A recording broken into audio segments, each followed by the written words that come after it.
राजेश जी, मैं छोटे मझोले शहरों की बात कर रही हूँ। वहां पर भी अच्छा। हमने देखा है कि हम्म। लग्जरी को लेकर और महंगे मकानों को लेकर डिमांड में वृद्धि हुई है। क्या ऐसा है? ऐसा जरूर है। ये कोविड के बाद में ये एक नया जो ट्रेंड दिखा है लोगों को कि भाई एक जो घर का जो इम्पोर्टेंस है और घर में जो हम लोगों ने समय बिताया बिताया लोगों ने, उसकी वजह से लोगों को ये एक धारणा जो पहले थी कि भाई हम तो घर सिर्फ सोने के लिए जाते हैं, वो एक धारणा जो चेंज हुई है। और लोग एक्चुअली आजकल तो वर्क फ्रॉम होम भी हो रहा है, लोगों को बड़े घरों की आवश्यकता जो पड़ी है वो, I mean it has become a need.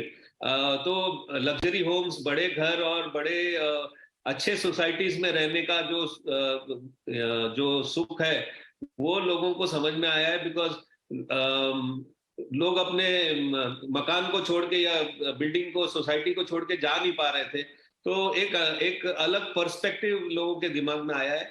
और इस वजह से जो बड़े घरों का और लग्जरी प्रोजेक्ट्स का, जिसमें लाइफस्टाइल एमिनिटीज हैं, जैसे कि आपका जॉगिंग ट्रैक हो गया, स्विमिंग पूल हो गया, उस टाइप के जो प्रोजेक्ट्स हैं, एक तो उसमें जो नए लोग आ रहे हैं, जो यंगस्टर्स हैं, उनको भी एक अट्रैक्शन होता है उसका। और एक जो लोगों का एक ये रहता है कि हम एक हायर लेवल पे जाएं, एक बेटर लाइफस्टाइल में हम लोग जिए, उसको भी वो केटर करता है।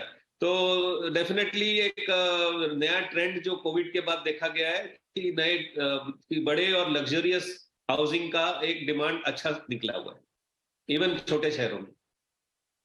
पंकज कह चुके हैं कि ये जो ग्रोथ है ये यहाँ पर टिकने को आई है और उसी ओर जाती हुई दिखाई दे रही है। क्या आप इत्तेफाक रखते हैं उनकी बात से, राजेश जी जी? पंकज जी, जी बिल्कुल मैं इत्तेफाक रखता हूँ पंकज जी की बातों से। बिकॉज ये हमें हमारे साथ जो ये स्टार्ट हुआ, तो हम लोगों को लग रहा था कि हो सकता है कि 6 महीने, एक साल तक ये ट्रेंड लगे चले। बट ये हम देख रहे हैं कि लगातार जो सेल बढ़ते जा रहा है, साइमल्टेनियसली हम लोगों की सप्लाई भी बढ़ रही है, नई प्रोजेक्ट्स बढ़ रहे हैं।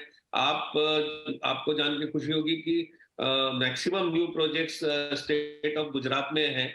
और टीयर 2 सिटीज में भी बहुत सारे प्रोजेक्ट्स न्यू अनाउंस हो रहे हैं।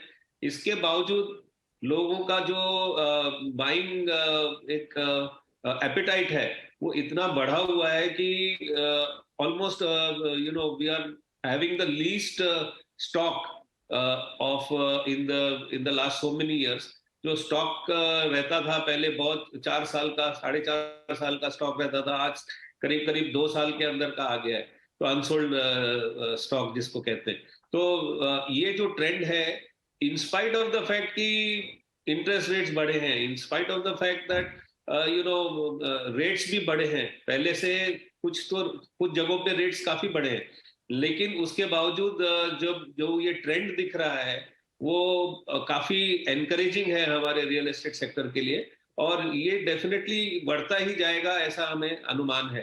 तो we are not seeing any slow down और सेल्स में डाउन टेक आने का कोई मुझे ये नहीं दिख रहा है। हाँ, रेट्स हम लोगों को अभी मैच्योरिटी आई है मार्केट में। रेरा के वजह से भी ये जो हमारे रियल एस्टेट सेक्टर के ऊपर जो कॉन्फिडेंस लेवल है वो बढ़ा है लोगों का। आज लोग ज्यादा इस डेवलपर्स के ऊपर विश्वास रख के बुकिंग भी कर रहे हैं, क्योंकि एक रेगुलेटरी अथॉरिटी है जो कि एक कॉन्फिडेंस दिलाती है कस्टमर्स को कि yes you will get your home on time. तो ये एक बहुत बड़ा फैक्टर है। रेरा का भी एक फैक्टर है जो कि लोगों के माइंड में अभी बैठ रहा है। ट्रांजिशन पीरियड जो था वो अभी ऑलमोस्ट खत्म होने जा रहा है। मैक्सिमम प्रोजेक्ट जो है वो अभी न्यू रेरा लॉज के अंदर ही रजिस्टर हो रहे हैं, जो मोफा से रेरा के अंदर आए थे, या इस टाइप के जो महाराष्ट्र में मोफा है, तो वैसा अभी कम है। जो न्यू प्रोजेक्ट्स आ रहे हैं वो भी सारे रेरा के रजिस्टर्ड और अच्छे टाइमलाइंस के हिसाब से। और दूसरी बात, जो आज सेल्स का जो एक साइकिल है, वो लोगों को समझ में आ रहा है कि हमको इसी प्रोजेक्ट का फंडिंग इसी प्रोजेक्ट में डालना है। So you can not take बाहर का फंडिंग लाके ये प्रोजेक्ट किसी और प्रोजेक्ट का फंडिंग लाके हमें ये प्रोजेक्ट कंप्लीट नहीं करना है। इसी